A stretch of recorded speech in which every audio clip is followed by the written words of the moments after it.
আসসালামু আলাইকুম। বিদ্যাহাটির পক্ষ থেকে সবাইকে জানাচ্ছি স্বাগত। এখন আমরা অষ্টম শ্রেণীর গণিত পাঠ্য বইয়ের 11 অনুশীলনীর অঙ্কগুলো সমাধান করব। তো 11 অনুশীলনীর আজকে প্রথম অঙ্কটা সমাধান করব। দেখো 1 নম্বরে বলছে 25 জন শিক্ষার্থীর বার্ষিক পরীক্ষার প্রাপ্ত নম্বর নিচে দেয়া হলো এবং 25 জন শিক্ষার্থীর নম্বরগুলো কিন্তু দেয়া আছে। দেখো সংখ্যাগুলো দেয়া আছে, 25টা সংখ্যা দেয়া আছে এখানে। এবং পরে আমাকে বলেছে প্রাপ্ত নম্বরের সরাসরি গড় নির্ণয় করো। যদি সরাসরি গড় নির্ণয় করতে বলে তাহলে আমরা এই যে নম্বরগুলো যে দেয়া আছে এই নম্বরগুলোর আগে যোগ করে নিব। নম্বরগুলো সবগুলোকে কি করে নিব? যোগ করে নিব। আমরা লিখব যে প্রাপ্ত নম্বরের যোগফল। প্রাপ্ত নম্বরের যোগফল দিয়ে আমরা সবগুলো নম্বরকে যোগ করে নিব। তাহলে চলো আমরা 1 নম্বরের ক দিই। প্রথমে লিখি যে প্রাপ্ত নম্বরের যোগফল। নম্বরের যোগফল কমা দিয়ে তুমি নিচে দেখো, যেহেতু অনেকগুলো আমাদের সংখ্যা লিখতে হবে। প্রথমে আছে 72 যোগ 85 যোগ 78 যোগ 84 যোগ 78 যোগ 75 যোগ 69 যোগ 67 যোগ 88 যোগ 80 যোগ 74 যোগ 77 যোগ 79 যোগ 69 যোগ 74 যোগ 73 যোগ 83 যোগ 65 যোগ 75 যোগ 69 যোগ 63 যোগ 75 যোগ 86 যোগ 66 যোগ 71। দেখো আমি সবগুলো সংখ্যাকে শুধু যোগ আকারে লিখে নিয়েছি। সবগুলো সংখ্যাকে আমি যোগ আকারে লিখে নিয়েছি। এবার সবগুলোকে আমার শুধু যোগ করে দিতে হবে। তো সবগুলোকে তুমি যদি যোগ করো তাহলে পাবে 1875। তো আমি সেটা লিখে দেব, সবগুলো যোগ করে ক্যালকুলেটর করে ফেলবে 1875। এই পেলাম আমরা মোট প্রাপ্ত নম্বরের যোগফল। এখন যদি আমরা গড় নির্ণয় করতে যাই তাহলে তো নম্বরের শিক্ষার্থীর সংখ্যা লাগবে। তাহলে লিখে নিই এখানে শিক্ষার্থীর সংখ্যা সমান 25 জন। তাহলে আমরা লিখতে পারি, আমি এই পাশে চলে আসলাম, তোমরা নিচে নিচে করবে যে আমরা জানি গড় সমান, আমরা জানি গড় সমান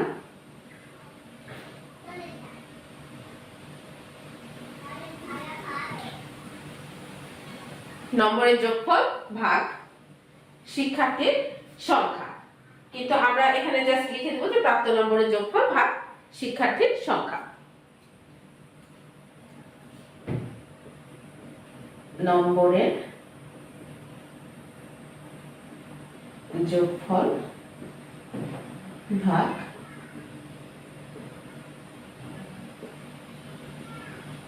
শিক্ষার্থীর সংখ্যা। তো নম্বরের যোগফল কত পেয়েছি? 1875।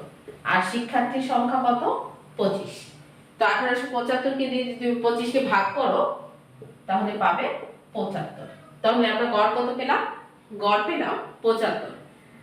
দেখো প্রথমে আমরা কি করব, সরাসরি গড় নির্ণয় করার জন্য যে সংখ্যাগুলো দেয়া থাকবে সবগুলোকে যোগ আকারে লিখে যোগ করে দিব এবং মোট শিক্ষার্থীর সংখ্যা দিয়ে ভাগ করে দিব। তাহলে আমরা সরাসরি গড়টা নির্ণয় করতে পারবো। তো তুমি উত্তরে লিখে দিবে অতএব নির্ণয় গড় হচ্ছে 75। তো আমি এখানে অ্যানসার করে দিলাম যে নির্ণয় গড় 75। চলো খ নম্বরটা দেখি। খ নম্বরে বলছে শ্রেণীব্যাপ্তি 5 নিয়ে গণসংখ্যার সারণী তৈরি করো এবং সারণী থেকে গড় নির্ণয় করো। তো যখন তুমি গণসংখ্যার সারণী তৈরি করবে তোমাকে একটু মনে রাখতে হবে, গণসংখ্যার সারণী যদি তুমি তৈরি করো এবং তোমার যদি গণসংখ্যাটা এখানে দেয়া না থাকে যদি গণসংখ্যা দেয়া না থাকে তাহলে তোমাকে ট্যালি করে বের করে নিতে হবে, গণসংখ্যাটা ট্যালি করে বের করে নিতে হবে। সেই ক্ষেত্রে আমরা কলাম যে আঁকবো, লম্বালম্বি ভাবে যে দাগগুলো দিব, সেক্ষেত্রে আমাদেরকে 5টা কলাম আঁকতে হবে, সেক্ষেত্রে আমাদের 5টা কলাম আঁকতে হবে। তো চলো আমরা শ্রেণীব্যাপ্তি 5 নিয়ে গণসংখ্যার সারণী তৈরি করব। গণসংখ্যার সারণী তৈরি করতে গেলে প্রথমে আমাদের যেটা প্রয়োজন সেটা হচ্ছে যে শিক্ষার্থীর বার্ষিক পরীক্ষার যে নম্বরগুলো দেওয়া আছে সেই নম্বরগুলোর মধ্যে সর্বোচ্চ যে নম্বরটা সেটা আমাদের খুঁজে বের করতে হবে এবং সর্বনিম্ন যে নম্বরটা সেটা আমাদেরকে খুঁজে বের করতে হবে। তো চলো তাহলে আমরা খ নম্বরটা সমাধান করি। তাহলে খ নম্বর দেই। তাহলে আমি কি বললাম, আমি প্রথমে তোমাদেরকে বলেছি যদি আমাদের গণসংখ্যার সারণী তৈরি করতে হয়, যদি আমাদেরকে গণসংখ্যার সারণী তৈরি করতে হয় তাহলে অবশ্যই আমাদের প্রথম কাজ হচ্ছে এই যে তথ্যগুলো দেয়া আছে এর মধ্যে সর্বোচ্চ সংখ্যা এবং সর্বনিম্ন সংখ্যা খুঁজে বের করা। একটু দেখো তো ভালো, সর্বোচ্চ সংখ্যা কত দেখতে পাচ্ছ? দেখো আমি দেখতে পাচ্ছি সর্বোচ্চ সংখ্যা হচ্ছে 88 এবং সর্বনিম্ন সংখ্যা আমি দেখতে পাচ্ছি 63। তাহলে সর্বোচ্চ সংখ্যা এবং সর্বনিম্ন সংখ্যাটা আমাদের লিখে নিতে হবে যে সর্বোচ্চ সংখ্যা সমান 88 আর সর্বনিম্ন সংখ্যা সমান 63। এবার আমাদের পরিসর বের করতে হবে। তো তোমরা তো জানো যে পরিসর সমান হচ্ছে সর্বোচ্চ সংখ্যা বিয়োগ সর্বনিম্ন সংখ্যা যোগ 1। তাহলে আমরা লিখি যে অতএব পরিসর সমান, পরিসরের সূত্রটা তাহলে আমরা লিখে নিই যে সর্বোচ্চ সংখ্যা বা সর্বোচ্চ মান, তুমি যদি এটা লিখতে চাও যে সর্বোচ্চ মান বিয়োগ সর্বনিম্ন মান তবু হবে যে সর্বোচ্চ মান, যদি তুমি লিখো যে সর্বোচ্চ মান বিয়োগ সর্বনিম্ন মান যোগ 1। দেখো এখানকার সর্বোচ্চ মান মানে সর্বোচ্চ সংখ্যা হচ্ছে 88, সর্বনিম্ন মান হচ্ছে 63 যোগ হচ্ছে 1। তো এটা থেকে এটা বাদ দিলে হচ্ছে 5 2 25, 25 এর সাথে 1 যোগ করব তাহলে কত পেলাম 26। পরিসর পেলাম আমরা কত 26। এখন দেখো প্রশ্নে আমাদের কি শ্রেণীব্যাপ্তি কিন্তু বলে দিয়েছে যে শ্রেণীব্যাপ্তি কত, শ্রেণীব্যাপ্তি হচ্ছে 5। তাহলে আমরা এই পাশে চলে আসি, এই পাশে চলে আসি যে শ্রেণীব্যাপ্তি, তোমরা নিচে নিচে লিখবে শ্রেণীব্যাপ্তি সমান 5। তাহলে এখন আমরা শ্রেণী সংখ্যা বের করতে পারবো না, বলো? শ্রেণী সংখ্যা সমান হচ্ছে শ্রেণীব্যাপ্তি ভাগ হচ্ছে পরিসর ভাগ শ্রেণীব্যাপ্তি, শ্রেণী সংখ্যা। তো শ্রেণী সংখ্যা সমান পরিসর ভাগ শ্রেণীব্যাপ্তি। তাহলে পরিসর কত পেয়েছি 26 আর আমাদের শ্রেণীব্যাপ্তি কত, শ্রেণীব্যাপ্তি হচ্ছে 5। তাহলে 26 কে যদি 5 দিয়ে ভাগ করো তাহলে 5 5 25, তাহলে 5.2 পাবে। এখন দেখো যদি আমাদের শ্রেণী সংখ্যাতে ভাগ করার পর, শ্রেণী সংখ্যাকে আমার যদি ভাগ করার পরে দশমিক আসে, যদি দশমিক আসে তাহলে আমরা সবসময় পরের সংখ্যাটা নিব, দশমিক নেওয়া যাবে না। এখানে আছে 5.2, তাহলে পরের সংখ্যাটা কত, 5 এর পরের সংখ্যা কত 6, তাহলে আমরা অলমোস্ট সাইন দিয়ে কত লিখবো 6। হ্যাঁ, যদি আসতো 6.2 তাহলে 6 এর পরে যে সংখ্যাটা থাকতো সেটা আমরা নিতাম।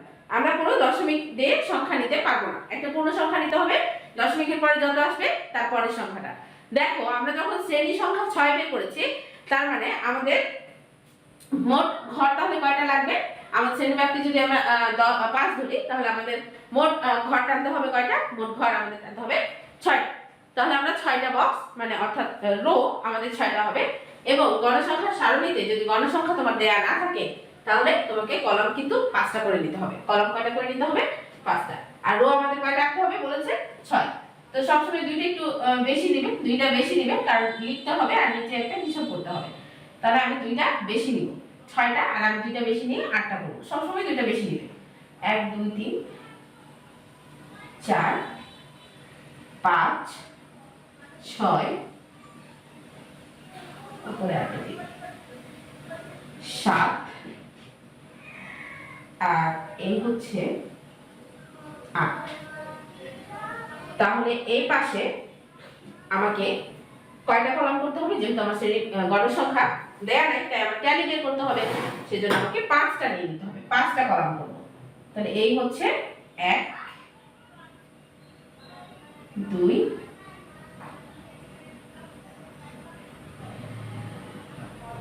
3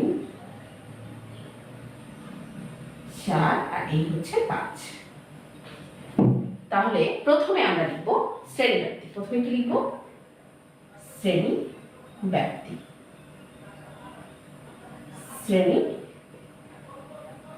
ব্যাপ্তি। শ্রেণী ব্যাপ্তি। পরেরটার মধ্যমান। মধ্যমান। পরেরটা লিখব আমরা মধ্যমান। মধ্যমানকে xi দ্বারা প্রকাশ করা হয়। xi মধ্যমানকে প্রকাশ করা হয় xi দ্বারা। মধ্যমানকে xi দ্বারা প্রকাশ করা হয়। যেহেতু গণসংখ্যা এখানে আলাদা করে বলে দেয়া নাই, তাই আমাদেরকে ট্যালি বের করে নিতে হবে। ট্যালি যদি আমরা না বের করি তাহলে কিন্তু আমরা গণসংখ্যা বের করতে পারবো না। তাহলে এবার হচ্ছে গণসংখ্যা। গণসংখ্যাকে fi দ্বারা প্রকাশ করা হয়। গণসংখ্যাকে fi দ্বারা প্রকাশ করা হয়। গণসংখ্যাকে fi দ্বারা প্রকাশ করা হয়। এবারে আমরা পরবর্তীটা, যেহেতু আমাদেরকে গড় নির্ণয় করতে হবে, তাই আমরা fi xi নির্ণয় করব। fi মানে হচ্ছে গণসংখ্যা আর xi মানে হচ্ছে মধ্যমান, অর্থাৎ আমরা গণসংখ্যা এবং মধ্যমানের গুণফল আকারে fi এবং xi টা বের করব। এখন তাহলে শ্রেণী ব্যাপ্তির কথা চিন্তা করো। এখানে সর্বনিম্ন মান কত দেয়া আছে? সর্বনিম্ন মান দেয়া আছে 63। তো আমরা কি করব? 63 থেকে 5 গুণা শুরু করব। 63 থেকে 5 গুণব, কারণ আমাদের বলে দিয়েছিল যে শ্রেণী ব্যাপ্তি কত হবে? শ্রেণী ব্যাপ্তি হবে 5। তাহলে সর্বনিম্ন সংখ্যা হচ্ছে 63। 63 সহকারে গুণবে এভাবে 63 64 65 66 67। দেখো 67 তে 5 হয়ে গেছে। তো তাহলে আমরা 63 থেকে 67, তাহলে এখানে হবে 68। এবার 68 থেকে তুমি 5 গুণো। 68 69 70 71 72। তাহলে পরে হচ্ছে 72। তাহলে তুমি এখানে নাও 73। 72 এর পরে হয় কি? 73। তাহলে 73 থেকে এখানে কত হবে? 73 থেকে হবে 77। তারপরে এখানে হচ্ছে 78। তাহলে 78 থেকে কত হবে? 78 থেকে হবে 82। তারপরে 82, তাহলে এটা হবে 83। তাহলে 83 থেকে কত হবে? 83 থেকে হবে 87। আবার পরেরটা হচ্ছে 88। 88 থেকে তাহলে কত হবে? 88 থেকে হবে 92। দেখো আর প্রয়োজন নাই, এই পর্যন্ত হলেই আমাদের হয়ে যাবে। এখন আমরা মধ্যমান বের করব। দেখো মধ্যমান তুমি কিভাবে বের করবে? মধ্যমান বের করবে এইটা আর এটা যোগ করবে, এটা আর এটা যোগ করবে। শ্রেণী ব্যাপ্তির প্রথমটা আর পরেরটা যোগ করবে। যোগ করে তুমি 2 দিয়ে ভাগ করে দিবে, যেটা পাবে সেটাই হচ্ছে মধ্যমান। তাহলে 63 আর 67 কে তুমি যদি যোগ করো তাহলে হচ্ছে 130। 130 কে তুমি 2 দিয়ে ভাগ করে দেবে। 130 কে যদি তুমি 2 দিয়ে ভাগ করো তাহলে পাবে 65। তাহলে প্রথমে আমরা এটা আর এটা যোগ করলাম, যোগ করে 2 দিয়ে ভাগ করে দিলাম, পেলাম 65। ঠিক একই ভাবে এটা আর এটা যোগ করবে, যোগ করে 2 দিয়ে ভাগ করবে, তাহলে পাবে 70। এটা পাবে 75। অর্থাৎ 5 5 করে কিন্তু ডিসটেন্স বেড়ে যাবে। মধ্যমান একটা বের করবে, পরেরটার সাথে 5 5 করে যোগ করে দিবে। কেন 5 5 করে যোগ করব? কারণ দেখো শ্রেণী ব্যাপ্তি হচ্ছে 5। তো ইন শর্টকাটে যদি তুমি শর্টকাটে বের করতে চাও, তাহলে প্রথমটা এটা এটা যোগ করে 2 দিয়ে ভাগ করে প্রথম মধ্যমানটা বের করবে, তারপরে সবার সাথে 5 5 করে অ্যাড করে নিচের দিকে তুমি নামতে থাকবে। আর যদি তুমি একটা একটা করে করতে চাও যে এটা এটা যোগ করে আবার 2 দিয়ে ভাগ করব, দেখবে ভাগ করে 70ই আসবে। তো তারপর এটা তাহলে 80 হবে। তাহলে এটা হচ্ছে এটা হচ্ছে 85 হবে। এটা তাহলে 90 হবে। হ্যাঁ, এখন আমাদেরকে ট্যালি বের করতে হবে। তো ট্যালিটা একটু ধৈর্য সহকারে আমাদেরকে বের করে নিতে হবে। দেখো প্রথমে এখানে আমাদের কত আছে? প্রথমে আছে 72। এই যে 72, তাহলে আমি কেটে দিলাম একবারে। দেখো 72, তাহলে 72 এর ঘর কোনটা? এটা। তাহলে এখানে আমি একটা দাগ দিয়ে দিলাম। তারপর কত? 85 আছে। 85 এর ঘর কোনটা? 85 এই যে এখানে আছে। এখানে 83 থেকে 87 এর ভিতরে 85, তাহলে এই ঘরে একটা। তারপর হচ্ছে 78 এই ঘরে। তারপর 84। 84 কোথায়? 84 হচ্ছে এই ঘরে হবে। তারপর 78, আরো একটা 78 এসেছে। 78 হচ্ছে এই ঘরে। 75 75 হবে এই ঘরে। 69, তাহলে 69 হচ্ছে আমার এই ঘরে। 67 67 এই ঘরে। 88 88 নিচে। 80 80 হবে আমার এইখানে, এই ঘরে 80। তারপর 74, 74 হচ্ছে এই ঘরে। 77, 77 হবে এখানে। 79, 79 হবে এইখানে। 69, 69 হচ্ছে এইখানে। 74, 74 হচ্ছে এই ঘরে। 73, 73 হবে এই ঘরে। দেখো যখন 4টা হয়ে যাবে তখন পঞ্চমটা লেখার সময় এইভাবে আমরা এইভাবে দাগটা দিয়ে দিব, তাহলে কিন্তু ট্যালি 5টা হয়ে যাবে। আচ্ছা, তারপরে হচ্ছে 83, 83 ঘর হচ্ছে এইটা, তাহলে এখানে হবে। তারপর 65, 65 ঘরে সবার উপরে। তারপর 75, 75 এর ঘর এটা। তারপর এটা হচ্ছে 69, 69 এর ঘর হচ্ছে এইটা। 63 উপরে। 75 এই ঘরে। 86 এই ঘরে, সরি 86 হচ্ছে এই ঘরে হবে। আচ্ছা, আর 66, 66 হচ্ছে এই ঘরে হবে। আর 71, 71 এর ঘর কোনটা দেখো, 71 হচ্ছে এই ঘরে হবে। তা এই 5টা হয়ে গেছে। তাহলে এখন আমরা এই যে ট্যালি পেলাম, এটা গুনে গুনে পাশে গণসংখ্যা বসিয়ে দিব। তাহলে এখানে হচ্ছে 4, পরেরটায় 5, পরেরটা 5 আর 2 7, তারপরটা হচ্ছে 4, তারপর এটা 4, এটা হচ্ছে 1। এখন যোগ করে দেখতে হবে যে গণসংখ্যা 25 হয় কিনা। দেখো তো 25 হয়েছে কিনা। এটা হচ্ছে 9, 9 এর সাথে 16, 16 আর 4 এ 20, 20 আর 4 এ 24 আর 1 এ 25। তাহলে এটা যোগ করে আমরা কত পেয়েছি, গণসংখ্যা কত পেয়েছি, 25 পেয়েছি। আচ্ছা, এখন আমাদের fi xi বের করতে হবে, অর্থাৎ মধ্যমান আর গণসংখ্যা আমাদেরকে গুণ করে দিতে হবে। মধ্যমান আর গণসংখ্যা যদি আমরা গুণ করে দিই তাহলে fi xi পেয়ে যাব। তো 65 আর 4 গুণ করে নিতে হবে। তোমরা ক্যালকুলেটরে করে ফেলবে, ক্যালকুলেটরে গুণ করে ফেলবে। দেখো আমি এখানে মুখে মুখে করছি।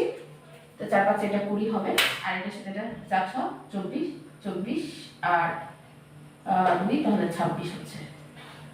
এটার সাথে এটা গুণ করতে হবে। তাহলে 5 সাথে হচ্ছে 35 আর 0, 7 এর সাথে 75 গুণ করতে হবে। তাহলে 5 সাথে 35 এর 5, 7 এর সাথে 49, 49 আর 3 হচ্ছে 52। আর এটার সাথে এটা, তাহলে 4 8 32, 320। আর 4 এর সাথে এটা 4 5 20, 4 8 32, 32 আর 2 34। আর এটা 90 একে 90। এখন এই সবগুলো আমাদেরকে যোগ করে দিতে হবে। তাহলে fi xi যদি আমি যোগ করি তাহলে আমি যোগ করে পাবো 1885। যোগ করে পাবো 1885।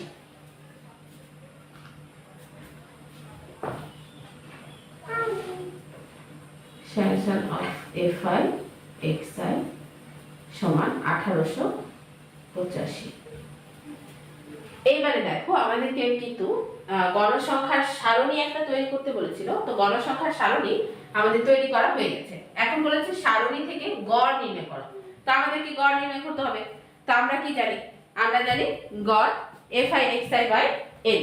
জানি না আমরা গড় fi xi of fi xi by n। তো এটা আমরা লিখে দিব যে আমরা জানি গড় summation of fi xi by n। তো fi xi কত পেয়েছি আমরা যোগ করে 1885, আর n কত আমাদের 25। তাহলে এই দুটো যদি আমি যোগ করি তাহলে কিন্তু ভাগ করি তাহলে কিন্তু আমার অ্যানসারটা চলে আসবে। তাহলে আমি ক্যালকুলেটরে ভাগটা করে নিই। তাহলে 1800 কত হয়েছে 85। তাহলে 1885 ভাগ 25, তাহলে 75.4 ভাগ করে পেয়েছি 75.4। এটাই কিন্তু আমার গড়। আমাদের যে গড়টা নির্ণয় করতে বলেছিল যে সারণী থেকে গড় নির্ণয় করো, তো এটাই হচ্ছে আমাদের সারণী থেকে গড় নির্ণয়। আমি আরেকটুবার একটু বলে দিই তোমাদেরকে, যখন আমরা গণসংখ্যার সারণী নির্ণয় করব, যদি আমাদের গণসংখ্যাটা দেয়া না থাকে তাহলে আমাদের ট্যালি করে গণসংখ্যা বের করে নিতে হয়। সেক্ষেত্রে আমরা লম্বালম্বি ভাবে, অর্থাৎ কলাম তৈরি করব 5টা, কলাম তৈরি করব 5টা, আর শ্রেণী সংখ্যা বের করে নিব, দিয়ে জয়টা যত হবে ততটা আমরা রো তৈরি করব অঙ্ক করার জন্য, আর 2টা ঘর এক্সট্রা নিব আমরা লেখার জন্য। এই আর যদি গণসংখ্যা তোমাদের দেয়া থাকে সেক্ষেত্রে আমরা গণসংখ্যা সারণী তৈরি করতে গেলে আমাদের কয়টা নিতে হবে, আমাদের তখন 4টা নিলেই হয়ে যাবে, 4টা নিলেই হয়ে যাবে। আর যদি গণসংখ্যা সরাসরি দেয়া না থাকে, ট্যালি করে বের করতে হয়, সেক্ষেত্রে 5টা নিতে হবে। চলো এখন আমরা পরের যে গ নম্বরের অঙ্কটা আছে সেই গ নম্বরের অঙ্কটা সমাধান করি। গয় কিন্তু আমাদেরকে বলেছে, দেখো, সরাসরি প্রাপ্ত গড়ের সাথে সরাসরি গড়ের সাথে প্রাপ্ত গড়ের পার্থক্য দেখাও। হ্যাঁ, সরাসরি যে গড়টা আমরা পেয়েছিলাম, সরাসরি প্রাপ্ত গড়ের সাথে খ থেকে প্রাপ্ত গড়ের পার্থক্য দেখাও। এখানে আমার একটু ভুল হয়েছে লিখতে, সরাসরি প্রাপ্ত গড়ের সাথে খ হতে প্রাপ্ত, এখানে খ হবে, খ হতে প্রাপ্ত গড়ের পার্থক্য দেখাও। তাহলে আমরা ক হতে প্রাপ্ত গড় হওয়া উচিত ছিল। যাই হোক, তো চলো তাহলে আমরা এই অঙ্কটা সমাধান করি। তো যে প্রশ্নে যেটা লেখা আছে আমরা প্রথমে সরাসরি সেটাই লিখে দিব, যে সরাসরি, দেখো, সরাসরি প্রাপ্ত গড়ের সাথে খ হতে প্রাপ্ত গড়ের পার্থক্য সমান, দেখো, সরাসরি প্রাপ্ত গড় আমরা কত পেয়েছিলাম, 75 পেয়েছিলাম। ক থেকে সরাসরি গড় পেয়েছিলাম কত, 75। তাহলে সরাসরি প্রাপ্ত গড় থেকে খ হতে প্রাপ্ত গড়, খ হতে প্রাপ্ত গড় কত, 75.4। বড় কোনটা, বড় হচ্ছে 75.4। তাহলে বড়টা থেকে ছোটটা বাদ দিব, 75.4 থেকে 75 বাদ দিব। তাহলে 75.4 থেকে যদি 75 বাদ দাও তাহলে 0.4 হবে। তাহলে গড়ের পার্থক্য হলো কত, 0.4। এটাই কিন্তু গয়ের অ্যানসার। দেখো, গয়ের অ্যানসারটা কিন্তু আমাদের 2 লাইনের মধ্যে হয়ে গেছে, কিন্তু তুমি যদি ক্ষয়ের অ্যানসারটা না বের করতে, গড় যদি তুমি না বের করতে, তাহলে কি তুমি গয়ের অ্যানসার বের করতে পারতে? কিছুতেই বের করতে পারতে না। এই জন্য সবগুলো অঙ্ক তোমার খুব ভালোভাবে এবং মনোযোগ দিয়ে করতে হবে, তাহলে দেখবে যে পুরো সৃজনশীলটাই তুমি খুব সুন্দর করে কভার করতে পারছো। তো আজকের মতো এই পর্যন্তই, দেখা হবে পরবর্তী পর্বে। তোমরা সবাই ভালো থেকো, সুস্থ থেকো, আল্লাহ হাফেজ।